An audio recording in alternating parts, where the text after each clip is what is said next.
Welcome, everybody, to our next episode of Entrepreneurial Impact. It's myself, Joe Martin, and my esteemed colleague, David Donaldson, for over 100 episodes now. And I wanted to bring on a special guest that's done a lot for my life as a mentor, business person, and colleague, Bo Menkiti. So, Bo, who are you? Like, what's your story? Why are you important? What have you done in entrepreneurial efforts? Well, that's a good question, Joe. I don't know. I think I'm still on the journey of figuring out who the hell I am.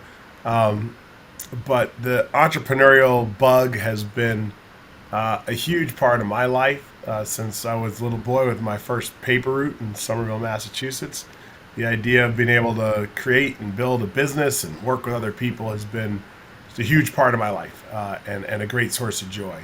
And the opportunity to merge that uh, entrepreneurial spirit with an element of community and social impact has been sort of at the heart of what my life's been about. So um, I've worked in the corporate world and helped organizations, large corporations, in their sort of entrepreneurial efforts. Had a chance to assist an individual entrepreneur in sort of building his empire and taking it public.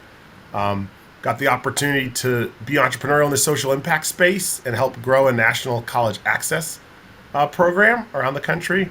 And then 20 years ago, found myself into this amazing thing called real estate. And I've had the privilege of being part of teams and organizations that have grown from, teeny little sales team and individual part-time real estate agent to now I think, if you include everything, it's about 15,000 amazing realtors in our world who are out there making a difference in their communities.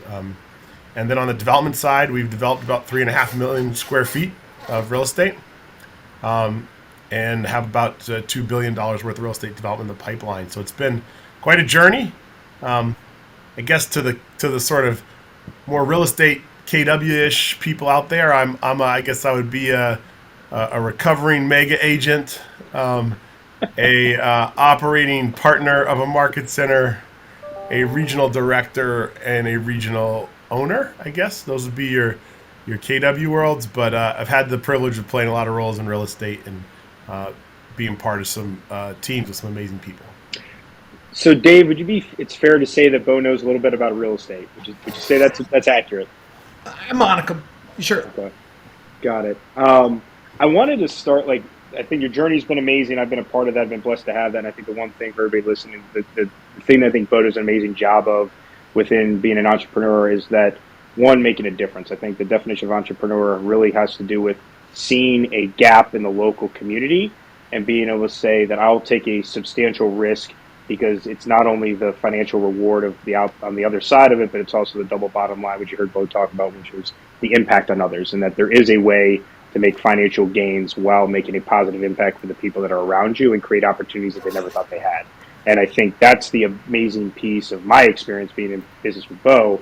But I wanted to bring in a specific one that I know that Bo has had a really passionate discovery on, journey, and also speaking on, is taking an industry like real estate that has had, 100 years of basically kind of the same business model around agents and brokerage and the consumers they serve, and really want to talk about what you see as disruption when it comes to consumers, agents, and brokerage.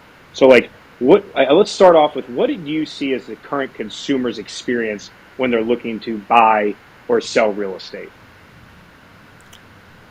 Well, Joe, I think in many ways the consumer has been this critical component, yet almost a lost voice in our industry over the past period of time. I think if you think about all the other pieces of your life, we get to be consumers every day in all the different parts of our life. I buy coffee from Starbucks. I travel on Southwest more than most people would admit to, but I fly on Southwest. Sorry, American Airlines. I also fly on Southwest. But we have experiences as consumers. I think one of the biggest challenges that our industry is facing, but it's also the biggest opportunity, is that today the consumer does not have a really clear expectation or understanding of the experience they're going to have in real estate. I just came from my one of my college reunions, And I'm talking to all these like super successful, educated people, and they're asking me questions about real estate that show they have no idea. And I'm asking them questions like, "How'd you pick your real estate?" Well, I don't know. My aunt knew somebody, or I saw the open house they were doing in the neighborhood. We don't yet, as consumers, have a great understanding of one, what we should expect from our real estate professional, or how we can choose the best one. And I think that's the age we're in. That's the moment we're in. When I decide to fly Southwest, I know that I'm not going to have access to a lounge like I do when I fly on American. But I know that I'm going to have to line up and I'm not going to have an assigned seat. I know what to expect, and that organization delivers on that expectation. And I have a choice to choose between different organizations that offer different value propositions. And I think today, people in the real estate industry, when customers enter our space, we haven't been clear enough on what the difference is in our value proposition or in what they can expect from us as real estate professionals. And I think they have no idea sometimes the link to which we as real estate professionals go to support their homeownership journey. So you started talking about the real estate agent and defining almost like what their value is. We'll get to that later, but what do you see currently as the role of the realtor in facilitating that homeownership journey? Well, I think this is evolving. I think that too many of us in our industry see it as being a transactional relationship. I'm here to help you buy a home. That's what I do. I find people who are already looking to buy a home, hopefully right when they're about to buy a home, and then I help them buy a home. And I kind of like, maybe I make some referrals, but they need some other stuff to do that buying a home, but I get them a contract, they figure that out, they move into the house, and maybe I send them a gift, and maybe I invite them to my holiday party next year. And if they're lucky, I send out a HUD-1 the year after so they can do their taxes. But today, the real estate agent, the majority of real estate practitioners think of themselves transactionally. And I would posit that the future of our industry, we have to actually stop thinking about transactions and start thinking about homes under management, or homes that we support, households that we support, households in our practice. So if you think about it, I always use the analogy of a surgeon versus my general practitioner doctor. A general practitioner doctor thinks about how many families do I have that are in my practice? How many people come to me for their health needs? And I service their health needs throughout the course of their life, whether they're children, whether they're adults, whether they're elderly. I'm here to be the service provider to this family in their healthcare needs. But I had to have my hips replaced. Thank you very much, hockey. But when I went to go get my hips replaced, I went to Dr. Saram, and Dr. Saram is a fantastic surgeon. He's done over 8,000 hips. But he waits till somebody's in so much pain and so disfigured they have to have their hip done. He sees them 3 times, he replaces their hip, he makes sure that they're ready to go, and then he doesn't see them again. I happen to have 2 hips done, so I got to see them again, which is lucky me. Did you get a discount? Did you get like a buy one, get one free or something like that? 2 for 1 special. Got it. Two titanium hips, 1 price. But the reality is that surgeon is in a reactive business. They're waiting for someone to get to the place where they need their services, and hopefully they catch them at that moment. And they market themselves that way. If you search best surgeons in Bethesda, best hip surgeons, you'll probably find Dr. Saram. If you go to an orthopedist who's used to giving cortisone shots to people with the late stages of the pain of their hips, they're going to refer you to them. So we figured out as realtors how to be at that point to catch the person when they're looking to do that. But we haven't figured out how to be with them through their full life cycle. And I would posit that as this changes, that's where we're going to have to go. So I want to get a little bit radical on you right now, right? I think that when you think about thought leaders or causing change in an industry that's been isolated based on independent contractors and not employee or access to information, all these different things that basically insulated and protected the real estate agent and brokers. I want you to get radical. I want you thinking like you're Moses going into the desert for 40 days and you've got to convince people about the future. And a lot of people are going to think you're freaking nuts. And then there's going to be people who'll be like, oh, I can see that. And I actually want to be part of that change that actually drives value back to the consumer. So what part of what you just brought up of the current situation needs to change, not only for the consumer, but because of outside pressure like venture capital and like Wall Street money? Well, I think ultimately, as we move into an age of AI and artificial intelligence, and we move into a world of platforms, the information you have about a customer enables you to service them better. So inevitably, we are moving into a closed loop world. So today, you start out in real estate as a new person, it's relatively easy to get a customer.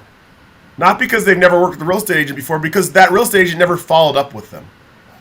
And so they don't go to buy their second house and go, oh, I definitely should call the first person I worked with to buy this house, which creates an opening in the market. Most other industries don't work that way. Once you are in the system, you're in the system. So I want you to imagine a future where the real estate practitioner is focused on a niche or an area. For this purpose of this, let's go with a geographic area. And they serve a couple of subdivisions. In that subdivisions, they know that there's 500 families. And those 500 families, those 500 households are serviced by this realtor. That realtor helped them buy their house, but they also helped them finance it. They helped them get title insurance. They helped them get property and casualty insurance. When it came time for them to find someone to cut the grass, the realtor provided them a reference. When grandma had to move in and they needed to expand the first floor to create an extra bedroom, the realtor helped them find that practitioner. When the little flap on the back of their toilet gets leaky and the toilet's running, that realtor knows what type of flap is in their toilet and can send somebody over to fix it. When the water filter on their fridge needs to get changed every 6 months, their realtor reaches out to them and says, hey, would you like us to mail you a new water filter? Or would you like, Johnny Filter Dude to come over and replace that next Tuesday? In that world, that real estate agent delivers value across the entire experience, both lifestyle and financial, of that person's homeownership journey. And likely, that real estate practitioner is not paid one commission at sale. They're likely paid some sort of recurring dollars for all the ongoing services that they provide. Maybe they make 2 cents from the water filter when it gets installed. Maybe there's no need for marketing, so they are the marketing arm for the grass cutting company, and they get $1.50 every time the grass gets cut. But likely both the idea of the value proposition changes and the compensation model changes. Because we as real estate agents are used to doing a whole bunch of work that we don't get paid for. And at times being overpaid for a small amount of work. And so what the consumer doesn't see is all that other stuff that isn't actually factored in, that we all know goes into the transaction and into making a happy customer. You bring up the point of the disassociated loop from transaction to what's next. And then you talk about the future of all the things that an agent could or should be doing to maintain that relationship. And the intrinsic value there's a disassociated intrinsic value that I think the consumers miss out on that we do or agents do in the background. How do the agents tell that story better of all the little things that get done to show that value? Yeah, I think that we are used to say somehow, if you were to actually, Joe could probably talk a little bit of this too, because he's been obsessed with this research.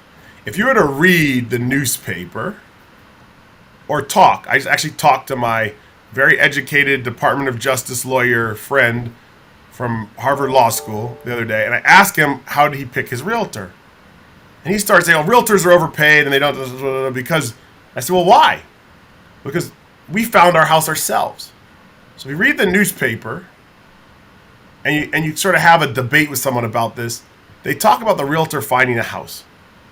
We all know that's one of the least things that a realtor actually does. And if you actually survey, the folks at 1000 Watt have done a lot of surveys of consumers, and if you actually ask consumers what they're looking for, that's actually not number one. Of what they're not looking for a realtor to find a home. So when the lawsuit says, or the Department of Justice, we think the price should go down because it's easier for someone to find a home, well, that's not actually what a realtor does today. That was what we did when there was no information. Back in the day, the broker had all the information. You were almost paying for access to the information. That's actually not our value proposition at all today. But you ask consumers what matters to them about a realtor. And the latest research shows two things, right? They're looking for someone to make sure they don't make grave mistakes in one of the largest purchases in their entire life. And they're looking for somebody to validate their decisions as they make a very stressful and important and emotional decision. And so ultimately, we got to think about how we as realtors actually do that. Both provide confidence in the decision of the customer and ensure that they avoid any pitfalls in this process that they don't go through very often, but has huge implications for their life.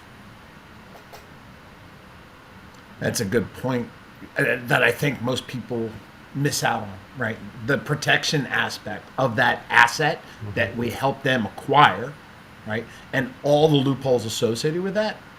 And how do we protect them from themselves for that transaction? And we've gotten really good, Dave, at selling the glam of real estate. Hey, buy a house. It's going to be sexy. You can live in this thing. You're going to get rich as an investor. But realistically, when it comes to major life decisions, if you think about the way people talk as financial advisors, or your banker, or the guy with your life insurance, they're actually talking about risk and protection of your loved ones.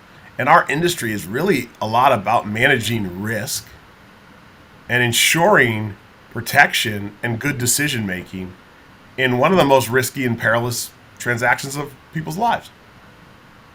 And I think we need to think about that. And then we secondly need to think about not just being about the transaction, Dave, but about explaining to people how we facilitate their lives once they move in. Because what they're buying is not just a home, they're buying a lifestyle and they're investing in a financial asset. And so we then become responsible for that ongoing lifestyle and that investment over time and how it performs. Let me ask this question. I think it's very clear that people see value in a real estate agent based on the risk mitigation and like the things of like not making a grave mistake and having some level of expertise on like where they're buying. 100% agree with that. So let me ask this like kind of counterintuitive question that's more a little bit negative to bring like what's the result of this? What happens if in this crux right now, real estate agents don't utilize their position as an advisor, and they don't change because they're like, well, I've always done it this way. And instead of saying what's best for the consumer, they stick in what's best for me. So what happens to the agent and brokers if they don't change more towards a home under management model? Well, I mean, if you think about it in the history of animal, as Darwin said, in the history of animal kind and mankind too, those that adapt and evolve survive. Like, it seems pretty obvious that those who are unable to evolve to a world that meets the consumer's needs will slowly, if not quickly, go out of business. It's clear that consumers want the advice and support of a real estate agent. But today, they don't know how to pick who's good and who's bad. And we're moving into a time where they're going to pick those who actually meet their needs over those who don't. And those who are not interested in figuring out how to meet their consumers' needs will likely not have business for very long. So in that vein, right, one of the beauties that you've created as a visionary and CEO inside of like real estate is creating a vision for something that people could tie to maybe a little bit, but the full thing's not there. And you came up with a concept that I think is very pivotal in our industry around the power of home. So that has transaction, homes under management, the whole life cycle of what. Could you talk about, because when you get lit up about the power of home, it's something that's really like awesome to watch you. So I wanted to like put that out for everybody that's tuning in, is like go off the reservation, right? Like go down that diatribe of the power of home, because I've seen you get fired up about it. And like, what is that? Tell us what that is. Well, for those who know me, they probably heard me talk about starting with this realtor code of ethics. So when I first got in the industry, I was amazed that nobody really paid attention to this. And the realtor code of ethics started out, underneath all is the land, and upon its wise utilization, just distribution depend the hallmarks of our society. So I guess grandiose statement. I thought about like, okay, who uses the land? Who gets to own land? How is land divided?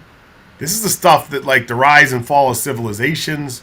We got all sorts of conflict around the world today that they say is about religion or about this, but it's really about land. It's really about land. People are fighting about land. Then you think about like Maslow's hierarchy of needs, it's food, shelter. Very basic human need, right? Then you think about wealth. In America, the main vehicle through which families pass wealth from one generation to the next, or fail to pass wealth from one generation to the next, is their home. Physical home they live in. And you think about this place you go home to, you know, where Joe has his little puppy and the kids come bounding out to him, right? Or where Dave goes back to a bunch of smelly hockey equipment in the garage. It's this place that's stylistically attached to you, whether it's you like a stone Tudor or a split level or a mid-century modern. There's something about the style, the aesthetic, and then the space. It's where you're safe. It's where you're at home. It's why when somebody, you know, breaks into your home, it violates your sacred space. It's a place you feel safe. It's a place your family is, your loved ones, things you care about. So I always say that whether it's the distribution of land, the provision of shelter, the creation of wealth, or the making of home, this industry imposes upon us, the Realtor Codex says, a grave social responsibility and obligations beyond ordinary commerce. This idea that we're in business, we've got some other greater calling, some greater responsibility. So now fast forward to today. We have been the people who help you find a home. We've been a transactional industry. What we're saying is no, we have to associate ourselves as the fiduciary guides who deliver to the people whose lives we touch the power of home. So what does it mean to deliver the power of home? Like we hear people talk about it, like we see shows where the people are all crying, I bought my first home, it's so amazing, it changed my life, right? We have this narrative in America about the power of home. If you ask people, what did that home mean to you? They might tell you how it financially changed their family's fortunes. They might say how it provided a stable place where people came back to generation after generation. They might tell you about the memories that they had there, the Thanksgivings they had, the Christmases, the holidays, the graduations, the births, the mourning, celebrations, right? So you think about like what home means to people. Like just think about what home means to you for a second. What place do you call home? When somebody asks you where you're from, where's your home?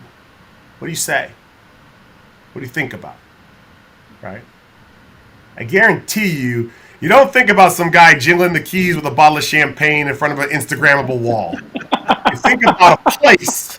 It's your identity. That means something. And we have the privilege of facilitating that for people. And I believe that the realtor of the future is one who accepts that obligation beyond ordinary commerce, that understands the social responsibility involved in the commercial transaction, and that delivers an experience and an ongoing relationship that allows the power of home to come to life in people's lives. So you tie that all together with the power of relationship. And that's kind of where I talk about generational real estate, right? I talk to people all the times, and there's something special about having sold a house to parents, to their kids. I've yet to do their grandkids, but it's only a matter of time because of that relational aspect. When I look at the speed and technology and how that essentially has allowed, and we have allowed technology to devalue what we can do or what we should do for our consumers, right? And what I'm hearing you say is we need to take that back and work together in concert with what these tools and leverage are enable us to do to enhance the relationship and not devalue it for number of transactions, but the value that the transaction represents over a long time. Yeah, I mean, you think about like the tools we have. We have a tremendous amount of tools at our fingertips today, as do the people that we serve. And those nut tools are growing in their power and the number of them every day. Pretty soon, people will just be driving down the street and say, "Hey, Siri, you know, tell me about the homes around me that are for sale. I like the green one over there," and it's going to start having a conversation with them. So our value to people comes back not to having the information, because information is widely available today. To some degree, it's helping people interpret the vast amount of information that they have at their fingertips. But most importantly, it's to be a fiduciary and ensure that they don't make a bad decision as they move through those different decisions they need to make. And ideally, they make the best decision for them. Whether that's a decision as big as which house to buy or as small as who should cut my grass. Those decisions affect the quality of life, and they affect the way in which that person experiences the power of homeownership. And so we become, as you said, Dave, that relationship, right? We got to move from a transaction to a relationship, to a lifelong relationship, right? And that means that we have to be able to sit alongside that individual or that family, that household, and be a fiduciary to represent them and their best interests to ensure that they navigate that journey in the best way possible. And in that world, the real estate agent is not the hero. The real estate agent is the guide to guide that family through this journey of homeownership. And our industry, in this run-up over the last 20 years, where we moved from a broker-focused world to an agent-focused world, we made the agent the hero. And we as agents, and the best agents know this, are not the hero. We're here to guide, support in a fiduciary way the people we serve, to let them be the heroes of their own story as they experience the power of home in their lives. That's a powerful and emotional sentiment. And I hope that the listeners out there take that to heart, right? Because there's a fight happening between that and those that focus on transactional